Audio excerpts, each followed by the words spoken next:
एक और बड़ी खबर, इस समय उत्तर प्रदेश में मिल्कीपुर में 9 सीटों के साथ अब उपचुनाव मुश्किल लग रहा है मिल्कीपुर सीट का, या हम यूं कह सकते हैं कि अब यह चुनाव साथ में नहीं होगा।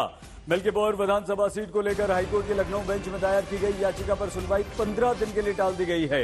अयोध्या से सांसद अवधेश प्रसाद सिंह की तरफ से पिटीशन वापसी का विरोध किया गया था। दोनों पक्षों की सुनवाई के बाद हाईकोर्ट के लखनऊ बेंच 15 दिन बाद इस पर सुनवाई करेगी। अब जो 10 सीटें थीं उनके साथ चुनाव 9 पर ही चुनाव होगा, इस पर संभव नहीं लग रहा। मिल्कीपुर का चुनाव उनके अपने सर्वे में वो हार रहे थे।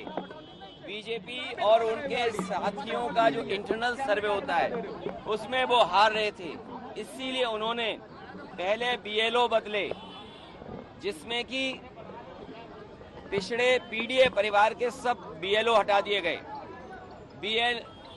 पीडीए परिवार के अधिकारी हटा दिए गए। उसके बाद फिर उन्होंने इंटरनल सर्वे कराया।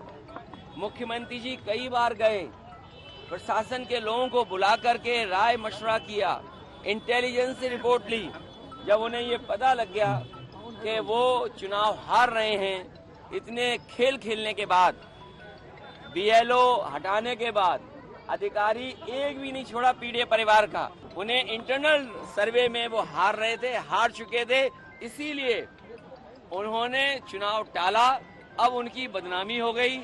जो जंग में नहीं आ पा रहे वो जंग से बाहर पहले ही हो गए, तो अब अपनी बदनामी बचाने के लिए कोर्ट का चक्कर लगा रहे हैं और इलेक्शन कमीशन का चक्कर लगा रहे हैं, जिससे कि चुनाव वहां हो जाए। अगर 2 दिन के अंदर ये लोग नहीं कर पाए तो चुनाव नहीं होगा।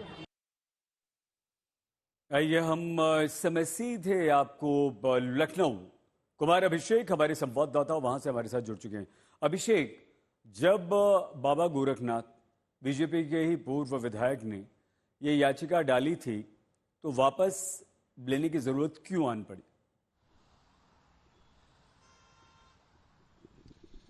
देखिए, निश्चित तौर पर किसी को यह अंदाजा नहीं था कि मिल्कीपुर का जो चुनाव है वो रुक जाएगा, और जब ये तय करने की बारी आई कि गलती किसकी है, तो पता ये चला कि गोरखनाथ बाबा ने जो याचिका डाली हुई है उसकी वजह से ये चुनाव रुक रहा है। तो अपने ऊपर ब्लेम न लेना पड़े, इसलिए इन्होंने तुरंत हाईकोर्ट मूव किया कि भाई दोबारा चुनाव कराया जाए, हम अपनी याचिका वापस लेते हैं। अखिलेश यादव ने पूरा मुद्दा बनाया कि भाई सरकार, बीजेपी डर गई है, चुनाव हारेगी, अयोध्या हार चुकी है, मिल्कीपुर हारेगी, और आपने सुना कि किस तरीके से कहा कि अधिकारी बदल दिए, बीएलओ बदल दिए, फिर भी बीजेपी हार रही है, इसलिए वो चाहती थी कि ये चुनाव टल जाए। लेकिन आज जब अदालत में ये याचिका वापसी का मुद्दा गया, अर्जी गई, तो कहा जाता है कि अवधेश प्रसाद के वकील ने विरोध किया और ये कहा कि सिर्फ एक याचिका नहीं पड़ी है, हारे हुए दूसरे उम्मीदवारों ने भी अपनी याचिका दी है। तो आज अदालत ने बकायदा सभी जितने उनके खिलाफ चुनाव लड़े थे, सभी को कहा है कि भाई सभी को नोटिस जारी किया जाए, और 15 दिनों में बकायदा अखबार में इसका इश्तेहार निकाल करके, गजट निकाल करके सबकी बात मंगाया जाए। तो मुझे लगता है कि ये एक बड़ी वजह रही है कि अब ये चुनाव नहीं होगा, और अब कब होगा ये भी अभी पता नहीं है। सही, लेकिन अवधेश प्रसाद के तो खिलाफ थी ये याचिका, उन्होंने इसका विरोध क्यों किया? अगर वापस हो जाती तो उनके ऊपर जो आरोप लगा रहे थे गोरखनाथ बाबा, वो तो खत्म हो जाता अपने आप। देखिए, अवधेश प्रसाद ने इसका विरोध क्यों किया ये तो कहना मुश्किल है, लेकिन निश्चित तौर पर अदालत ने माना है कि सिर्फ एक ही याचिका विरोध में नहीं है, कई याचिकाएं विरोध में है।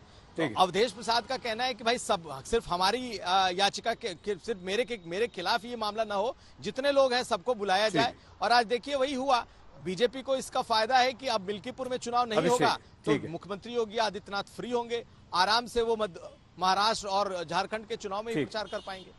बहुत धन्यवाद अभिषेक आपका। कुमार अभिषेक हमारे संवाददाता लखनऊ से जानकारी दे रहे थे।